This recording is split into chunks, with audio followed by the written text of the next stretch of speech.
Welcome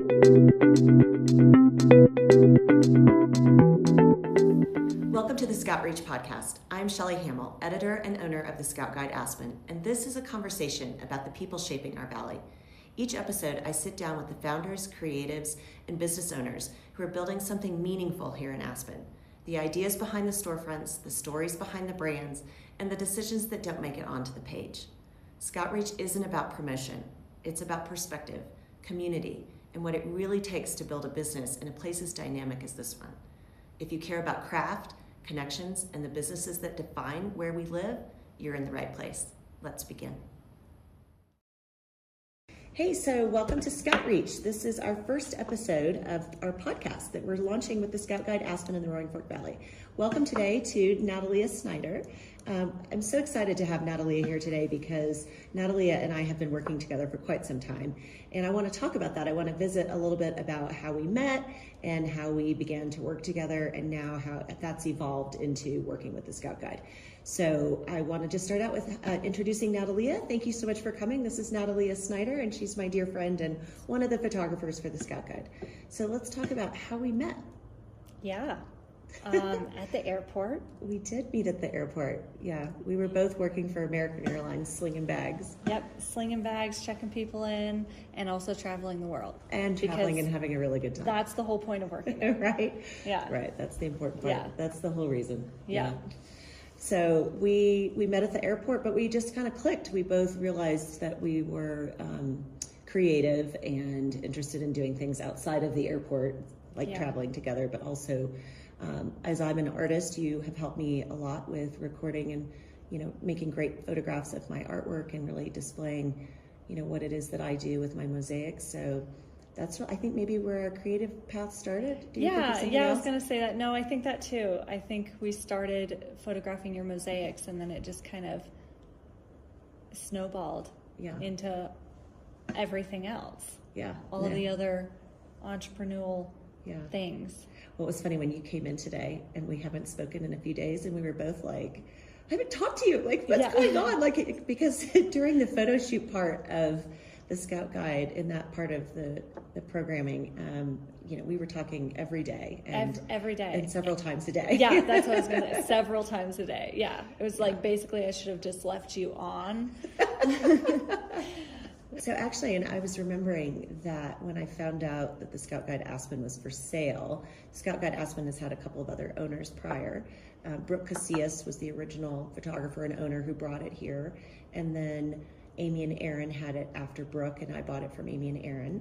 And I was remembering today that you were the first person I told that I was thinking about doing this, and could we do it? Could we pull it off? Yeah, I remember that call, and I was really excited for all the opportunities that Scout Guide brings, and also because I was really trying to cultivate my own sense of community after leaving the airport. I really wanted to, I had been traveling the world for so long, so I really wanted to put roots down and create this sense of community, and Scout Guide is a perfect way to do that. So when you told me about that, I was very excited to try to get on board on that. And thank you. That is really the goal, right? The goal is to really create that kind of sense of community and to make an area that's pretty large feel much smaller. Yeah. So not only for us, but for our visitors and for people who live here full time and people who are here part time.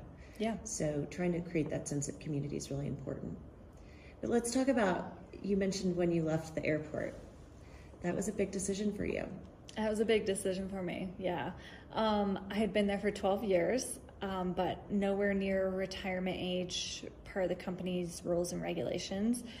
And I was thinking, I'm not going to last until I'm old enough to retire with benefits. I don't want to spend the majority of my prime of life there. And I had already spent all of my 20s and all of my early 30s traveling around, which is amazing.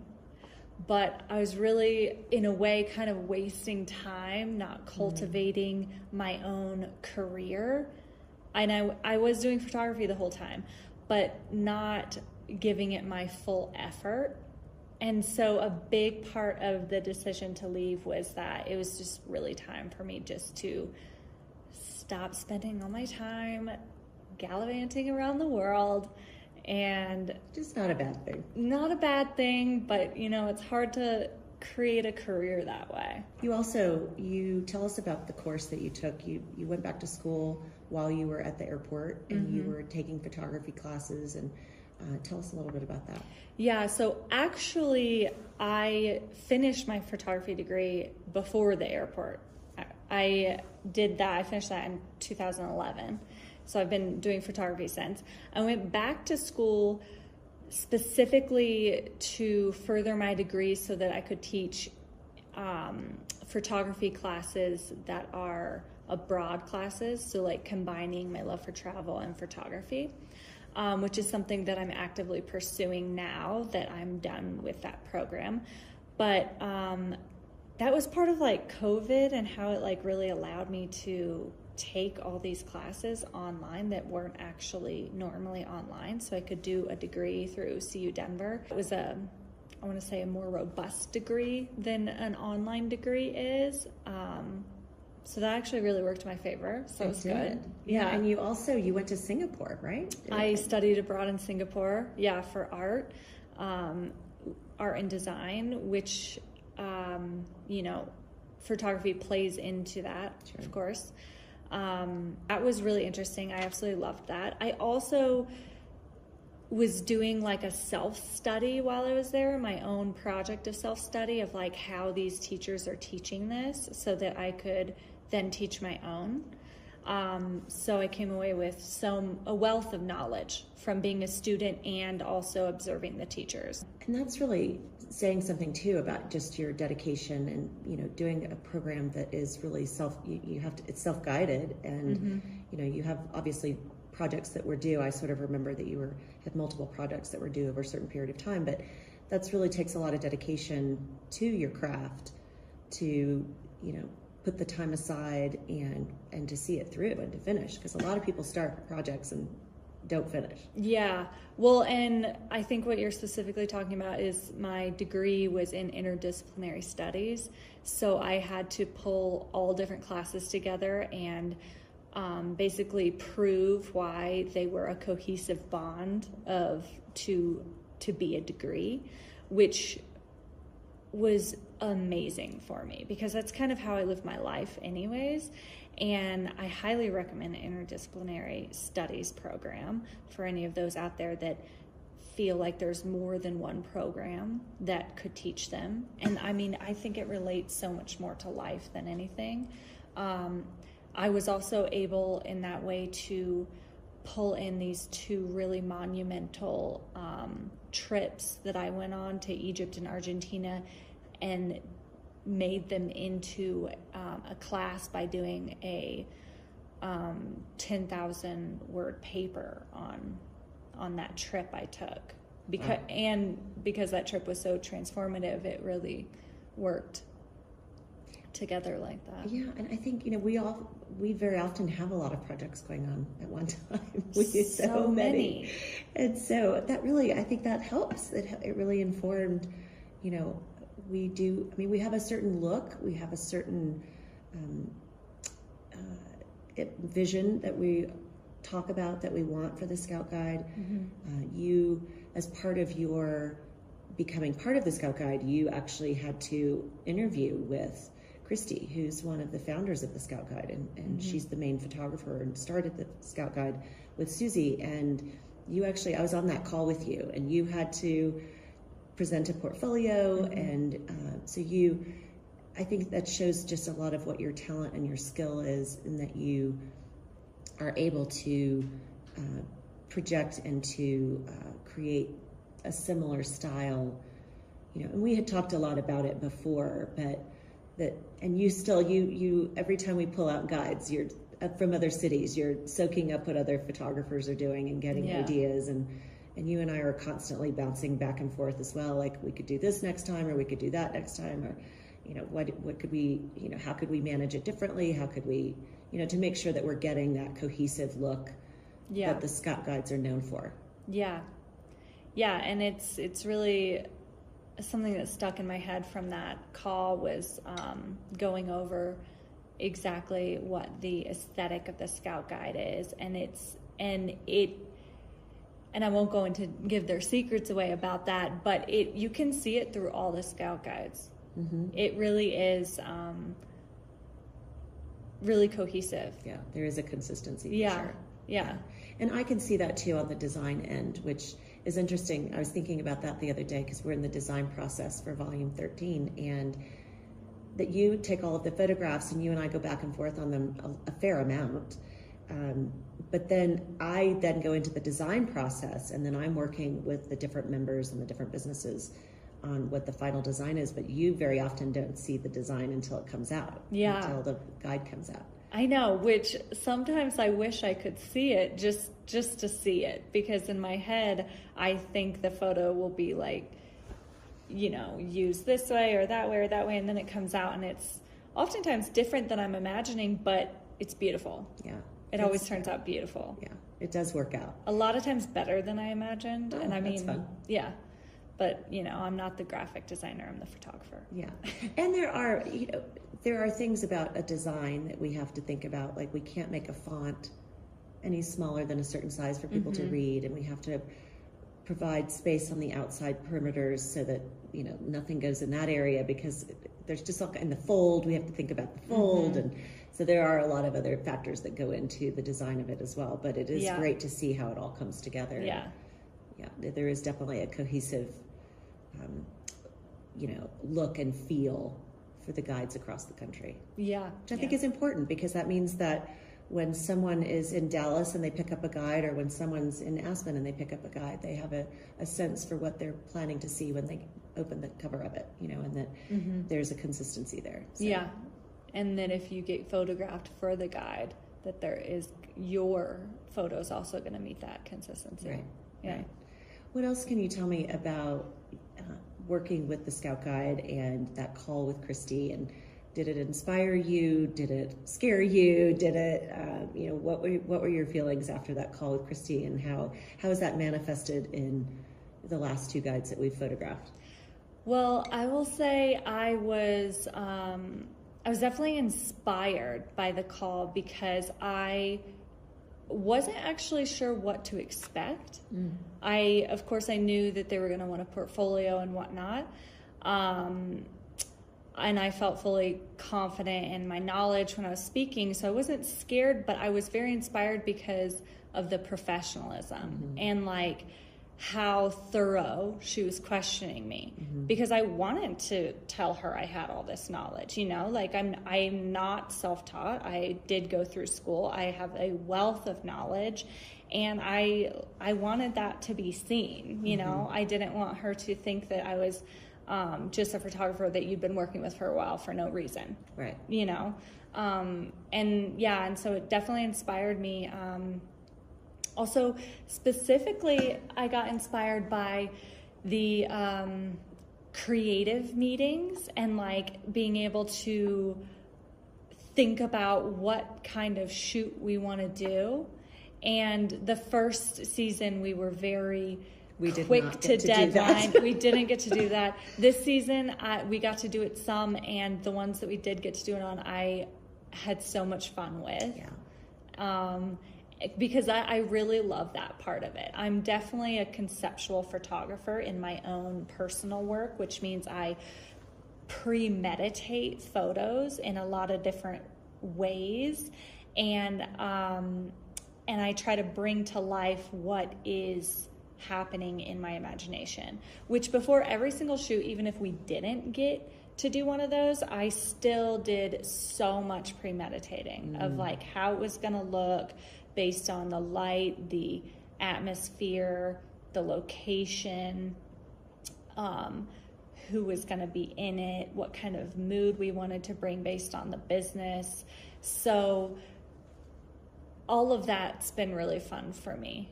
And we did have the opportunity this go around, to be able to do advanced visits. We did a photo shoot here at Aspen Meadows, which was amazing, and there was a lot of conversation around that. People are going to be excited to see that one. We can't wait for people to see that one in volume 13. It's amazing. Yeah.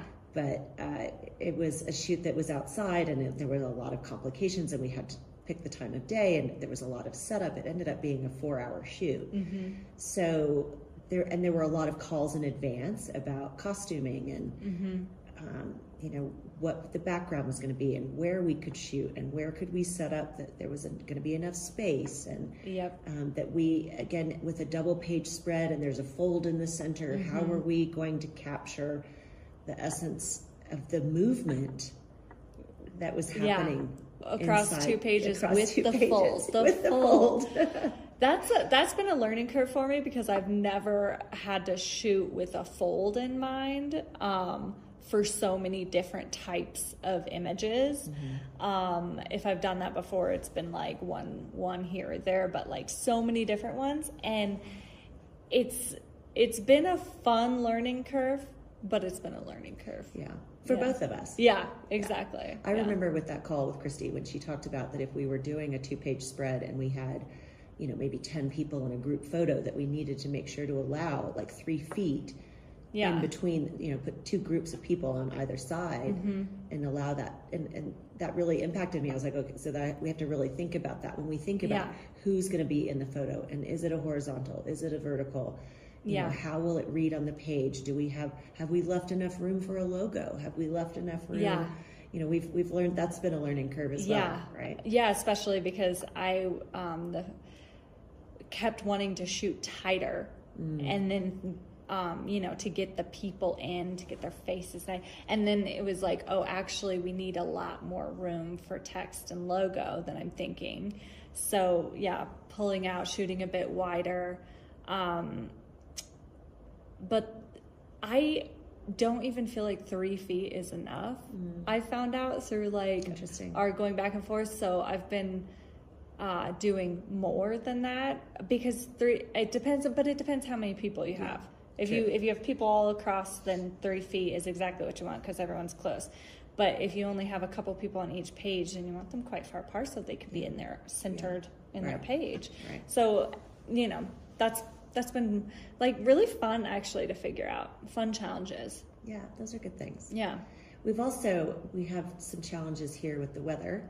Yes. Because it's an annual guide, so it comes out in June every year. So some members really prefer to have a summer photo. Some members are happy with an outdoor winter photo. Some we photograph inside. Some, so there are a lot of different factors. It's so seasonal here.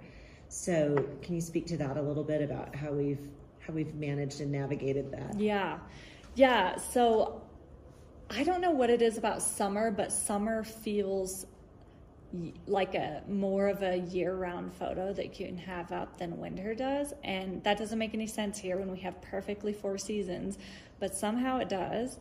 And there's a lot of businesses that in my head, when we first think about the photos, I do instantly think about a summer shoot for them, but then it's wintertime, so then I'll have to pivot my conceptual ideas and figure out what would work in the winter. And of course, this is a ski town, so it is great to have winter here, especially for the businesses that really plays into, and for the businesses that do their most high clientele during the winter time, because of the tourism. Not that their business is anywhere related to snow or skiing, but that their clientele comes in during that time. Right. So, it's been interesting. This year has been very challenging, because even the ones we want with snow, we haven't really been able to get as much snow as we wanted, sadly, with this really dry season. But I will say, so the editor photo this year, I don't want to tell everyone about it yet until it comes out, but the editor photo is so spectacular, and it just ended up working out so beautifully, and you did such an amazing job. And there were people in between us the whole time. It's crazy, when you see the photo, to imagine that there were just people back and forth and back and forth and back and forth. Oh, yeah. And you just captured it. Exactly what we had talked about, exactly what I was hoping for. I'm so happy with the editor photo, Yeah. but it's a winter photo. It's a winter photo. There was beautiful snow. It was, Bluebird Day. I'm not going to go any farther into that, but it worked perfectly. And yeah, it was crowded. So it was kind of hilarious because it is like a shot. If you were to zoom out from that shot, it's not zoomed in or cropped or anything, but like if you could, and I did take video of this because it was so funny that I'm just like really quickly snapping in between all these like just hordes of people that then keep looking at me and being like, oh, sorry, I walked through your shot. And I'm just like, just keep going. Like, whatever, it doesn't matter. Like, well, and I would also say, I mean, you were so patient. Like I was getting frustrated. I was standing there like, oh, these people, can they not see what we're doing? But we had to, where we were, we had to be there during the day and during beautiful light. And, but you were far more patient about it than I was. Well, it's not my first time trying to shoot through hordes of crowds and make it look like there's only one person on the mountain. Right. So, okay, so that leads me to another question, which we didn't. I want to be very clear, but what if, someone had been in the perfect shot and someone else had been in the photo and we had tried to manipulate that photo in a way to remove that person or remove any other aspect of the image that we didn't want in there. Using AI now, tell me a little bit about like how because you're a fine art photographer as well. And I know that you also are on the board of a group that runs an art contest, and there's been some conversation about AI and what will you allow and will you not allow. And so tell us what your opinion on that is. Yeah, so with photo editing, Photoshop has come out with such an amazing remove tool to where now you can remove all kinds of stuff, and it uses AI to recreate the background that should be there based on the pixels around it. It's quite incredible. So for things like a magazine shoot, yes, I'm fully on board. You want that photo to be exactly what you want.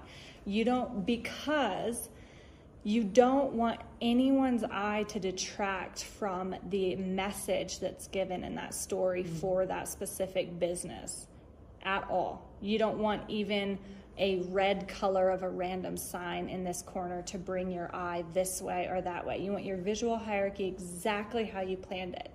And I mean, even before AI, magazines, shoots have been doing this literally all the way back until film with dodging and burning. And they'd cut things out of the film and put a different part of the film in, and then what it's called. Back together, like retake the photo from the projector. Yeah, they've been manipulating photos since they started doing photos on film. Not on anything before that because you couldn't manipulate metal or glass plates, but once you started with film, they've been manipulating them. So this is nothing new. It's just better. Right. It is better. It's just better. And in the photo world, photojournalism, where you are capturing real life, it is a complete no, hard line no. You cannot edit. You can maybe make something brighter, and that's it. Like, you cannot manipulate the image because it must be truth. And if a photojournalist is caught manipulating a photo, they're out. Interesting. Yeah. So like if you were covering a story. Yes. For like New York Times or Nat Geo. You can't be editing anything for Nat Geo or any news thing ever. Like, you cannot be editing any of that. So yeah, in that sense, you can't be doing it. And then if we go back into the art idea of AI, that's such a touchy subject right now. And like you said, I'm on an art committee where we have an exhibit each year for dream art.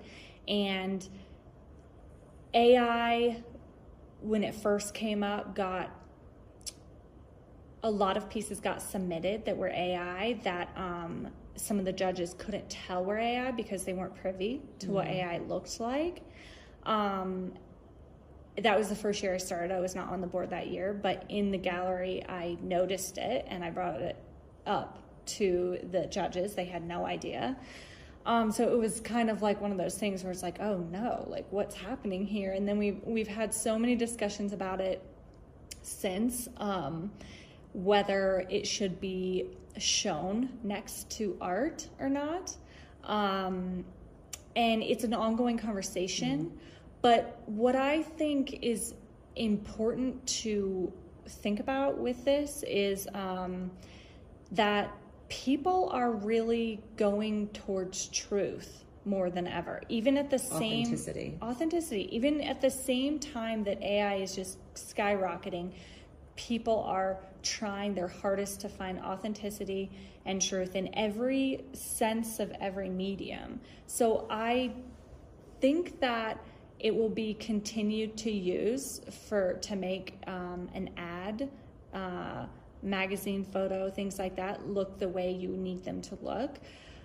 But I don't think that it's going to mess with art as much as people think it's going to. I think a lot of people are going to try to integrate it and make it into something.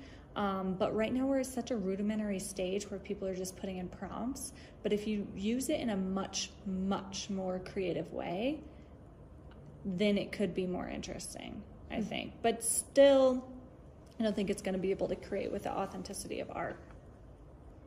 I mean, I do mosaics, so I hope not. I don't know that, well, who knows? It just seems every day to be getting stronger and stronger. I want to go back to something you said earlier about visual hierarchy. What a fantastic term. Yeah.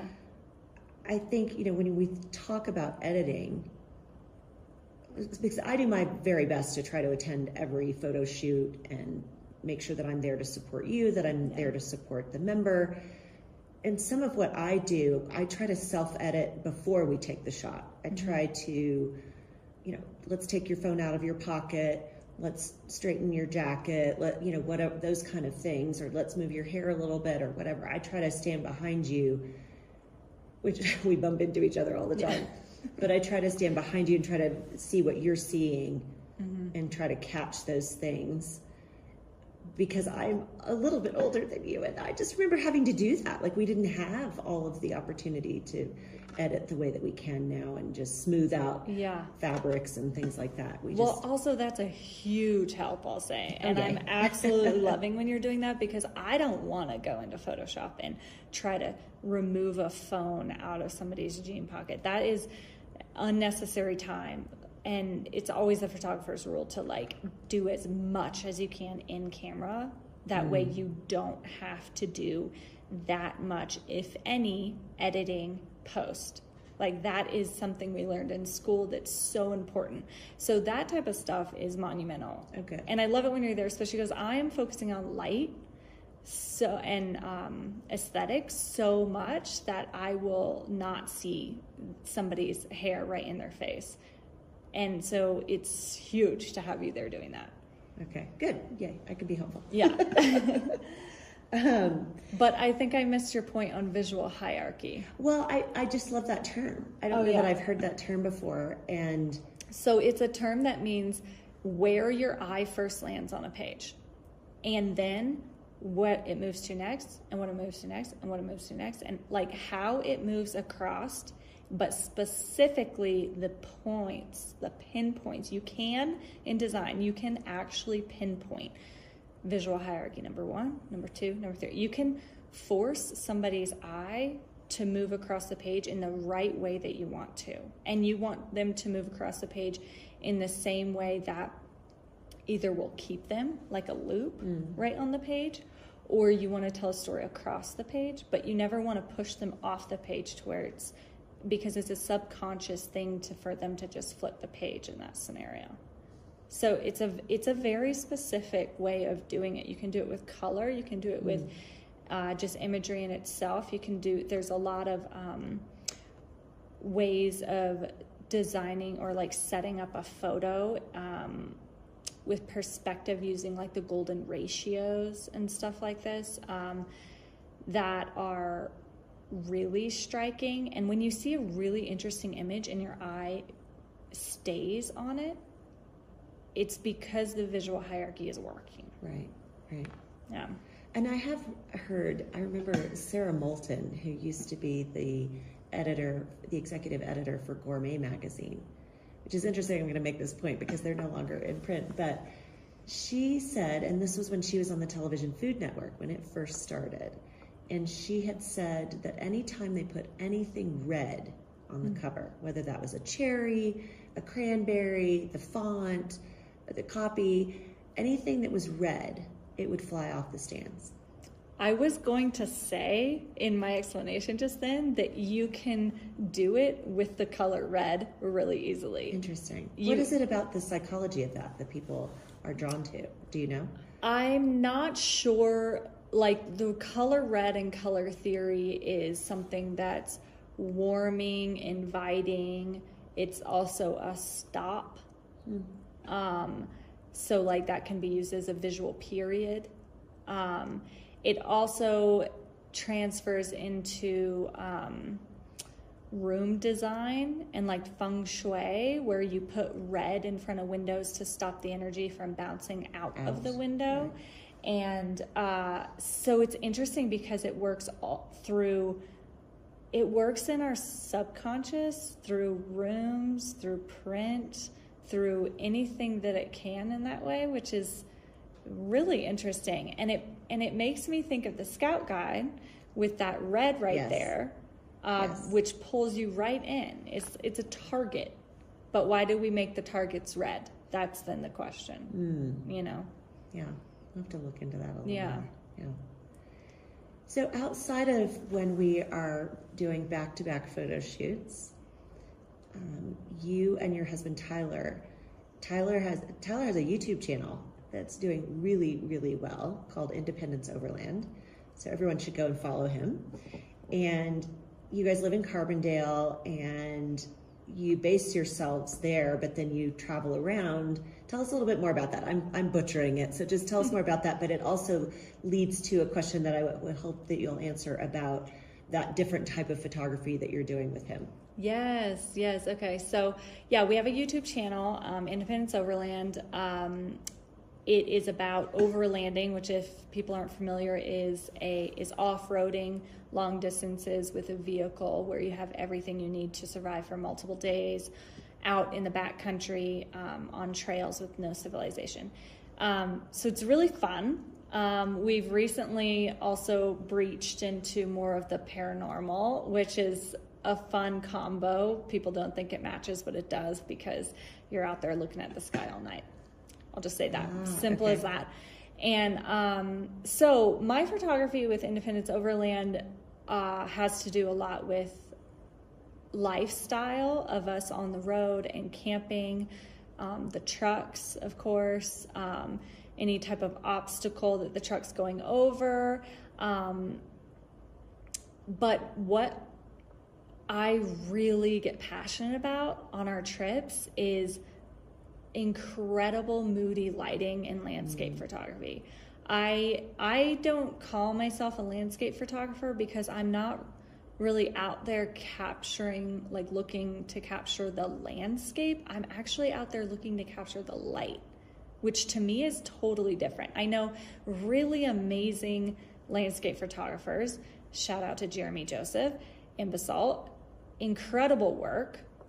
And I'm definitely not doing what he's doing when I'm going out there. I don't know how he captures what he captures, but he does such a great job of it. But I'm out there looking for how the light is coming through and highlighting different aspects of the landscape and what is interesting about that to me. It actually goes back to visual hierarchy, because the light is creating a visual hierarchy that then draws my eye in. But I will say, it all stems back to what got me into photography in the first place. Okay, tell us about that. Yeah, it all goes back to this photo I took when I was, I think, 12 or 10 or something, with a disposable film camera. of my cat at the time lounging on a skateboard in the sun. Perfect. Yeah, and it was I can like, see it. yeah, the way you've described it. Yeah, and it was the sun coming in from the door, the open door. So there's like shadow around, and the sunlight is highlighting the cat on the skateboard. And it was just a freak accident how I captured something that was so interesting to me, because I didn't really know it at the time. I was like, this is pretty snap. And, you know, in this little disposable, you don't know what you've taken until you get the picture back. So I get the picture back, you know, like a week or so later, and it's so interesting to me. And I can't figure out why I think it's the most beautiful photo ever. Like, I cannot figure out why. And I just study it and study it and study it. And to this day, that image, obviously because I was able to explain it in detail, is burned into my brain. And what it was light telling a story of a subject. Whereas it wasn't just the subject, but it was how light is expressing and telling more about this subject than a picture of just the subject itself. Right. If it had been just the cat on the skateboard, it wouldn't have been as interesting. Yeah. And I come to find later that that's called, technical terms as high key lighting, but I much prefer saying moody lighting or cinematic, because those kind of, I feel like, capture really what I'm going for more than just saying high key lighting. And also high key lighting in the photography technical world sometimes can be misinterpreted for overexposing, which is not what we're doing. Interesting. I don't know if that means anything to you, but yeah, no, I can see where that makes sense. Yeah. And so many photographers shoot for soft light that high key lighting is like a no-no. And maybe that's what drew me to it in general, because I think, rebel. Yeah, always have been. I just think it's so interesting, like moody lighting. And out on my trips, bringing this full circle, out on my trips with Independence Overland, I sometimes will not even take my camera out until the light is interesting. Like, I won't just take a picture to take a picture. Sure. I'm thinking about a trip that you guys took with some other friends or trucks. How do you both? Okay. Where you were kind of out in a desert, and the sun was setting, and there was a bonfire in the middle, and you were from a distance, and just the light was amazing. It was really like you wanted to be there. When I saw that photo, I was like, looks like what a great trip. Yeah. I'm not sure exactly what specific photo you're talking about. I want to say you're in Baja. Okay. Did I make that up? No. We definitely went to Baja. The light was stunning there. One of my favorite trips. It's funny because our video quality, talent, storytelling, all of that has evolved so much since that Baja trip, but I still love that Baja trip because of where we were, what we were doing.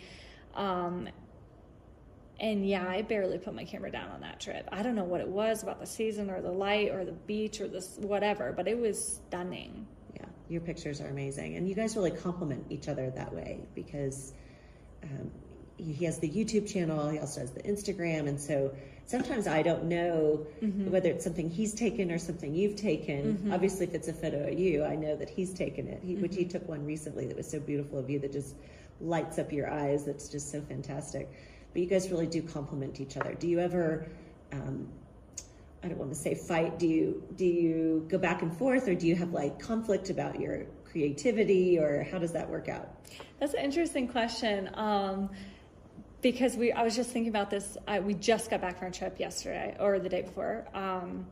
And we definitely do not fight about the creative, but we like kind of had a skerfuffle about like, what it ended up being, as fights always are, never really about what they're really about. Right. What it actually ended up being about was like, he was stressed out that he wasn't getting good quality stuff for like his own idea in his head. And I didn't know that wasn't communicated to me, because he is the lead on this. Sure. And so then once I knew, then I stepped up real quick and was able to support, and we did a whole nother day of shooting that we didn't plan that then brought it all back together. And I think we really got some great stuff from that now and have a really good story to tell now, which we're both really excited about. So it made me think about this a lot. I've always just let him have full creative control, and I'm the supporting role because it's his YouTube channel, it's his story making, he's the mastermind behind it. Where I come in is photo, of course, but not just that. It's and of course I do some B-roll shooting and sometimes A camera shooting depending on what we're doing, but mostly I'm driving. Mostly I'm the off-road driver, which is I love that. Yeah, which is really fun for me because I love it. I love driving, and because he's the main videographer and the drone pilot. So like he can't be doing all that at once. Can't do it all at once. I mean, he does. He tries. He does solo trips and he does great on them. Okay. But like, it's definitely more work. I think there's a couple things I want to go back to there. One about visual storytelling. I think that's I don't want to say it's a buzzword, but it's certainly something I'm seeing a lot more of when you hear big brands that are hiring creatives to come in and do verticals, and this new term called verticals, and I do think that there's this visual storytelling that is a buzzword at the moment, but isn't that what photographers have been doing for a long time? And how do you think that you and Tyler what story are you attempting to tell, and what story are you conveying that when you're out there, do you talk about it ahead of time? Do you say, this is what I really want to feature this time? Does he say, I want to feature, because you guys are sponsored, he's gets a lot of sponsors and a lot of brand and product that is provided to him to use on the truck. So is there a way that you approach each trip, to kind of, like have a shot list? Yeah, that's something we're working on more. He has the story in his head, and I sometimes have to pull it out of him to figure out, like, what should I be looking at to think about to shoot for, like, our thumbnail shot, and stuff like that. But he really conceptualizes tons of it. Sometimes he'll do the whole intro before we even leave the house, which is very interesting. He's really dedicated to beautiful cinematography and like thoughtful storytelling. So he does a lot of conceptual thinking. He does storyboarding, a lot on his iPad. He'll create lots of storyboarding on his iPad. And so then it's just portraying it to me that is like where we're working on right now, so that I have a full understanding, so that I can be as supportive as possible and do all the things that I need to do on my end with the B-roll, with photography, with driving. And also I'll come in, and because I have such a creative mind for this exact stuff, I will come in with thoughts for different types of shots all the time, and I will just give them out all the time to him for him to take or leave, because it's his story in the end, is what I think. Also, the other aspect that I do that I really love doing is I see the video before it goes out and go through and make tons of notes of what needs change, this, that, if this isn't making sense, all that stuff. And kind of like an editor in that sense. And I also do video editing. But that part's really fun for me because I get to see how he's put it all together and then help make sure it's super cohesive. Right. Yeah. I think that's really important. I think, in fact, I just rewatched this last week. I just rewatched a documentary film that my kids were both a part of when they were much younger. And it was the first time I had ever been on set for anything like that. And to see how it was being shot out of order and based on availability of the actors and availability of the location, and just there were so many things. And so that is where I think that the cinematography and the storytelling really is so important, and making sure it all does come together, and that it translates.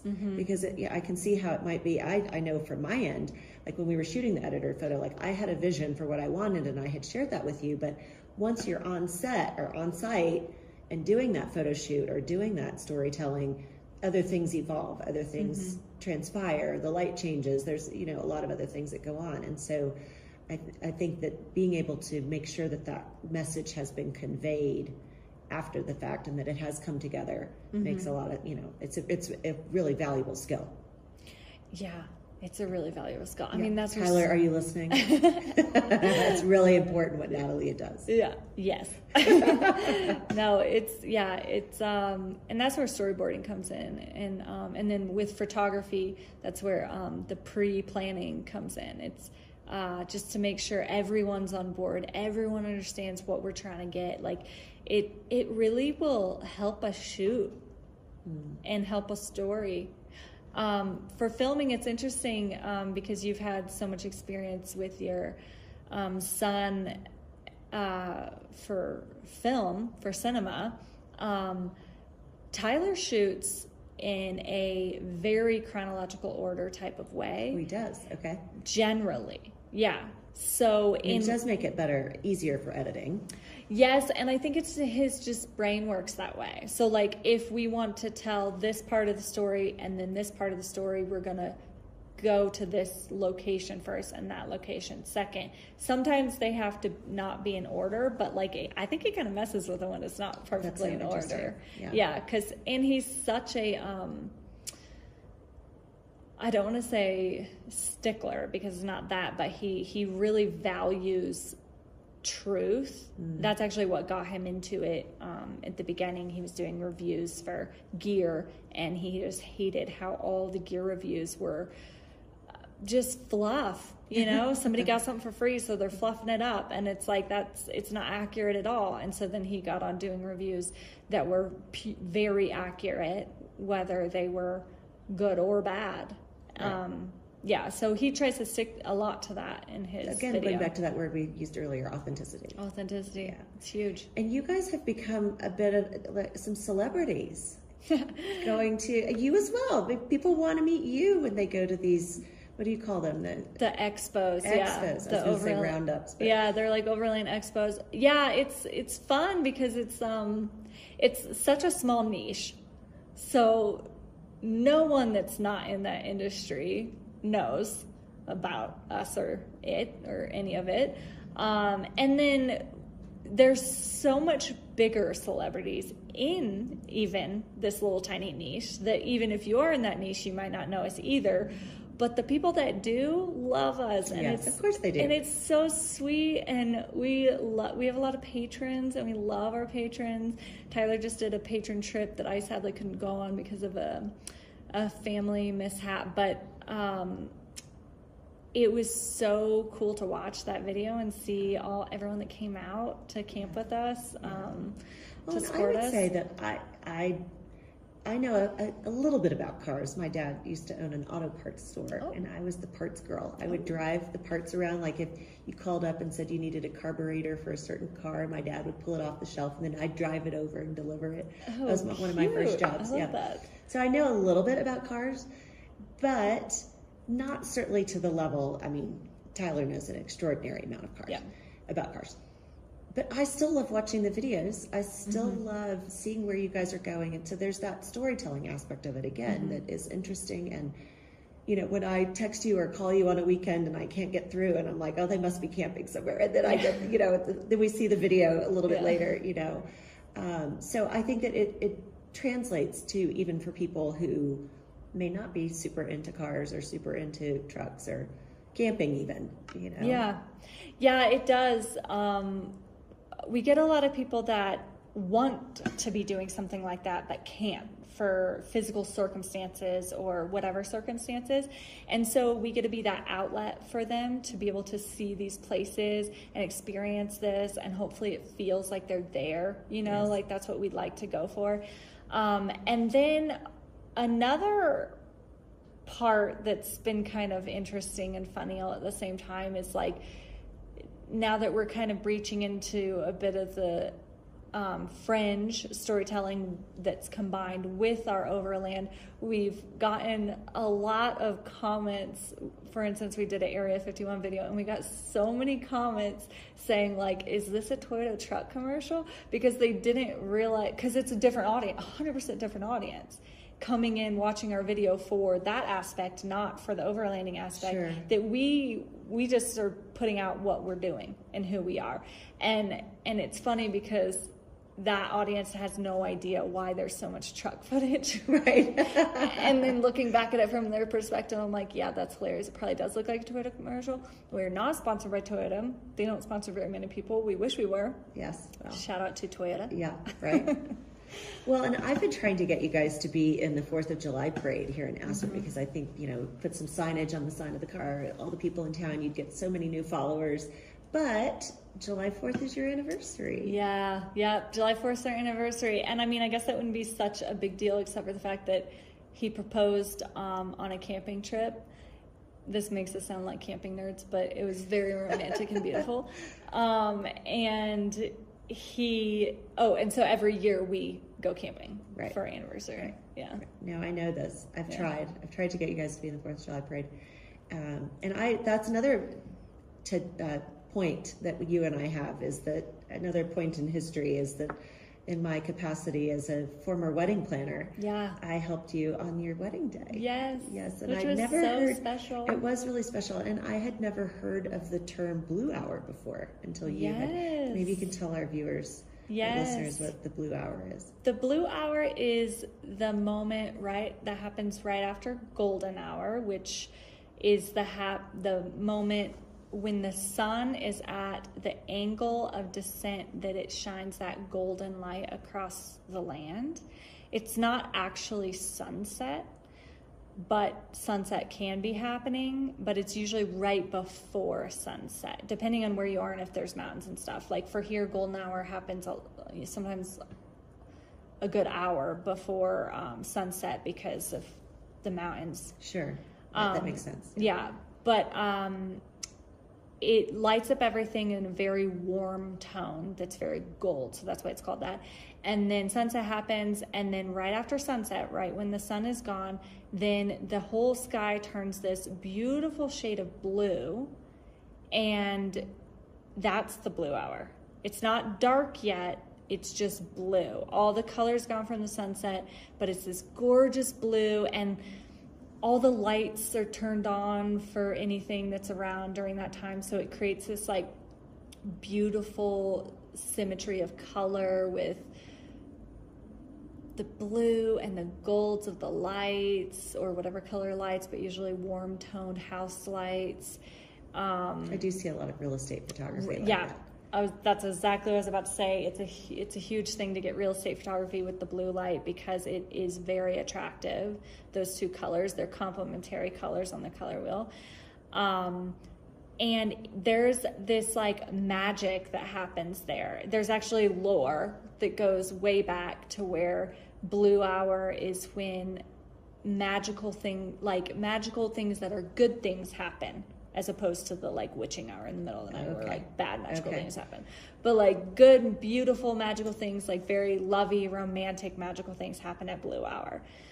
So yeah, I got married in Blue Hour because of course I'm obsessed with light. You did, I remember it. I was like, we're doing what? I was like, why are we doing this? It was very specific. It was challenging to create. It was. But I got my Blue Hour picture. You did. And just how I wanted it. And I don't know who snapped. There's a candid photo of me. You're standing with your dad about to walk down the aisle, and I have your train, and I'm crouched down because the last thing I do before you go is foof. Yeah. And there's the look on my face is like very serious, and like I'm trying to get the timing just right. And who snapped that photo? I don't know. So actually the photographer did. Oh, he did? But I think it probably wouldn't have been one that he would have given me if it wasn't that he was my good friend and we were working together at the time. He would have edited that out. Yeah, and that was part of the deal that we worked, because I did tons of trading to have the wedding I wanted at the price point I needed. Right.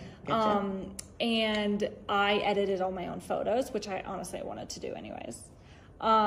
So I kept that photo in because I actually loved that moment, because that moment was like, and it's so funny because a photographer doing a wedding would probably be like, edit that one out, would be like, oh, someone's in it that's not part of the family or whatever, they'll probably keep that one out.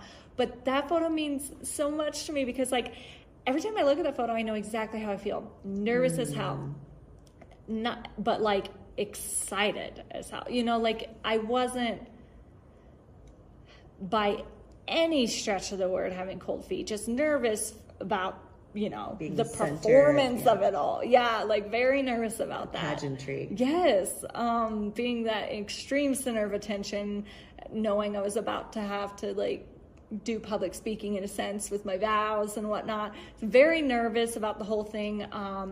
And my dad was there, which was making me emotional because, you know, just the sentimentality of it all.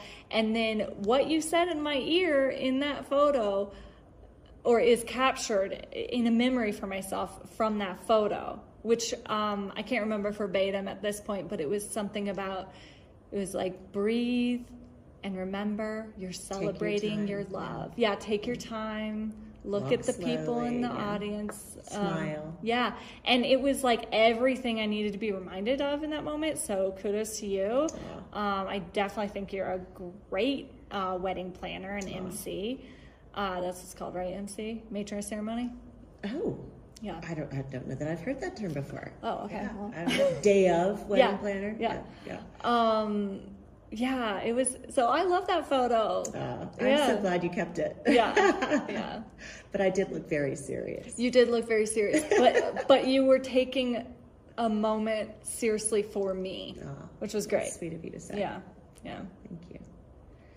Yeah, so and your son was my bartender, so that was fun. That's right. Oh my gosh. Yeah, the Hamills, you know, we're all, you know, jack of many trades. Yeah. Everyone was a bit tipsy by the time your wedding happened. Oh yeah. Wine has a heavy pour. Yep. Yeah. And we also were gifted by a very good friend a large amount of whiskey from their distillery, and that we went through it. We went through a fair amount. Yeah. Yep. Well, I'm so glad you remembered that. I'm so glad you shared that. Thank you. So what's next for you and Tyler? What goals do you have for Independence Overland? I want to keep giving them a shout out because, you know, it's outside of what you do with me with the Scout Guide. You know, I want everyone to know what else you're involved in, and whether you're doing a portrait or whether you're doing headshots, and whether you're doing stuff for the Scout Guide, or whether you're doing real estate work, or, you know, you have so many different talents and so many gifts in this arena. And I just want to make sure that we've covered everything that you want to talk about, that you want people to know about. Yeah. What's next? So with Independence Overland, our season has just begun, our camping season, our storytelling season. So we're in full-blown record story mode, conceptualize the next story mode. So that's really fun. And then in my own personal world, I'm very much gearing, now that our shoot time is done for the year. For the Scout Guide. Yeah, for the Scout Guide for a little bit. We don't even know. Right. Hopefully we'll be doing some shoots this summer. Yeah. But like there's a little bit of a break. And it's actually perfect timing because the arts committee that you mentioned earlier that I'm on, that's going to happen soon in June. And so I'm gearing up for that. I'm also involved with some other art groups. So I've been really focused on that and my own fine art photography and what I'm going to show or submit to show in this exhibit, and thinking about that as a whole, because I did a large body of work a while ago, right around COVID, when me and you were working together with another artist community group. Yes. And I forgot the name of that. I was trying to think about that yesterday. Yeah, art collab. It's Madeline, but I can't remember. Mm-hmm. Yeah, Madeline, you'll have to remind us. Yeah, I'm so sorry, I forgot. But that was really fun. And I did very large body of work for that I've been showing for a while, which is portraits and flora of any sense, that I combine and create a story with to tell something different and describe something more authentic about the person using the flora, which is the flowers, grasses, or any kind of thing like that. And I've absolutely loved that body of work. I've shown it actually all over the world, I can say, because it went all the way to Amsterdam, which was fun. Fantastic. Yeah, and now I want to start a brand new project, which I'm very much in the conceptual stages of still. Yeah, I mean, don't share what you can or what you're comfortable sharing. Yeah, the only thing that I can really confidently share is that I am very interested in portraiture and light. And I know we went over this plenty, but like, I think it's so interesting and so unique how light can say something totally different on a person's face if it's placed in a different spot. And I'll be working on a different body that has something to do with that. And I might bring the flora back in, we'll see. And so I'm thinking about a photo that you will have in your spread of the little girl with the water bottle. Oh yeah, I love that one. Is that similar? Everyone will have to, you'll have to see when it comes out, but is that something like what you're talking about? Yeah, that one was so happenstance, as anyone that's ever photographed children will know. And I just loved it. So that's not something that would be easy to recreate, whereas the art stuff that I'm going to be doing is very much conceptual, setup, but also in a story feel way. But anyways, that photo I absolutely love. That sweet little girl just went through a very hard time. She's home, she's safe. That's good to hear. Yes. Such a darling little angel of a girl. And that moment was so fun because we had to take a break from shooting because we did a bunch of outside stuff with her and her mom. It was fall, it was beautiful, and we came inside and to warm up a little bit and wait until the father got home so that he could be in some of the photos, and we didn't want to wear out the child, give the child a snack, some time off of shooting. But it's very hard for me to stop shooting once I get going because I just focus on somebody and I see them in all these beautiful ways. And we go inside and there's this super interesting lighting to me. It's not a lighting that most anyone would pick to be like, yeah, that's great lighting, let's choose that. But I love the super directional lighting.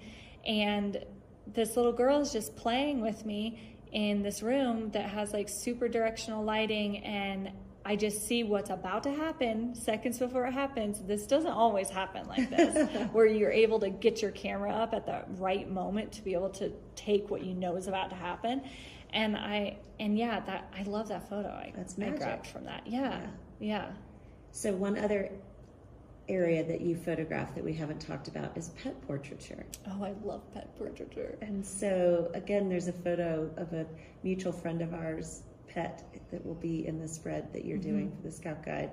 Tell me about that. I mean, I would say that might be similar to photographing children. You have to anticipate. And I know in that particular case, this little dog does not like having his photo taken.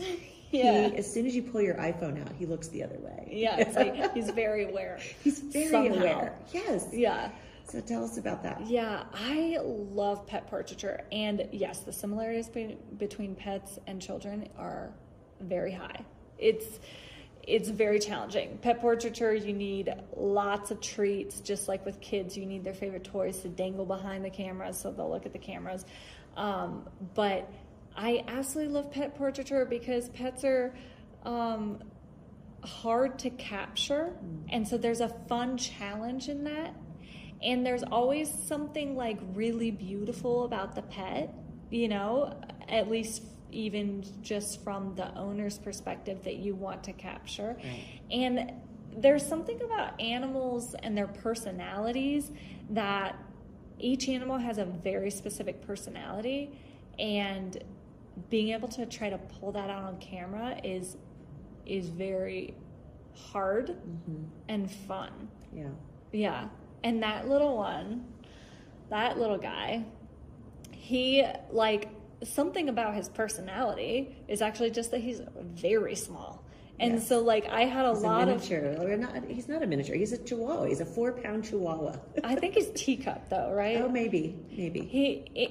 Either way, we're walking around Aspen, and I just can't help but think about all the places I can just put this tiny little dog in that wouldn't have a dog in it normally. And I'll share this one because this is not the one in the guide, but at one point we put him in a flower pot with a bunch of different flowers because he just looks so cute. His head was like the same size as the pansy in the pot. And, there's just fun things like that. Yeah, I really like pet portraiture. Yeah. Also, it's definitely something where, like, I have to be really patient, which isn't hard for me at all. It's almost like I need to make sure the owner knows that we have to be really patient to get the right photo. And because it's really just play, and then I'm trying to capture what I'm trying to capture. Right. Unless it's an in-studio pet, and then it's different.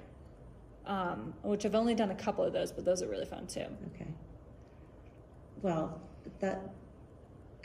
these photos are so fun, and I can't wait for everyone to see them. And so how do people get a hold of you? How do they reach out to you? What's the best way for people to contact you? Yeah, my number is going to be in the Scout Guide, so It's a very easy way.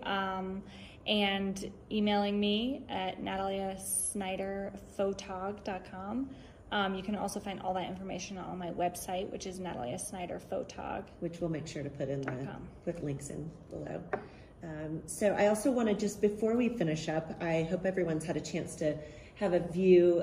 We are in such a special space. This is the Aspen Meadows Resort, and just below us, we are in the Cato room at the Door Hosier Center, and just below us, we can hear it. I don't know whether you can, but the river is just flowing below us, and it's pretty low, but it's beautiful, beautiful space. We have the windows open, and I also want to give a shout out to Tyndall Sky Designs. These beautiful flowers. There's some ranunculus and roses here that are just spectacular, and so much so that they almost look fake, but they're real and they're beautiful. So thank you again. Thank you for contributing your time. Thank you for contributing your talent, your friendship, and everything you have. You've been a sounding board. You have been a calming force. That sounds like an oxymoron, but you really are this, like, you have this natural calm nature about you that really helps to balance me out when I'm freaking out. So thank you for that. And thank you so much for everything that you do to contribute to the Scout Guide being the Scout Guide. Yeah, well, thank you so much for having me. It's been a pleasure. Okay, cheers. Bye. Thank you for spending time with us on the Scout Reach podcast. Conversations like this remind us that the businesses shaping Aspen aren't just brands. They're people, stories, and decisions made over years, not seasons.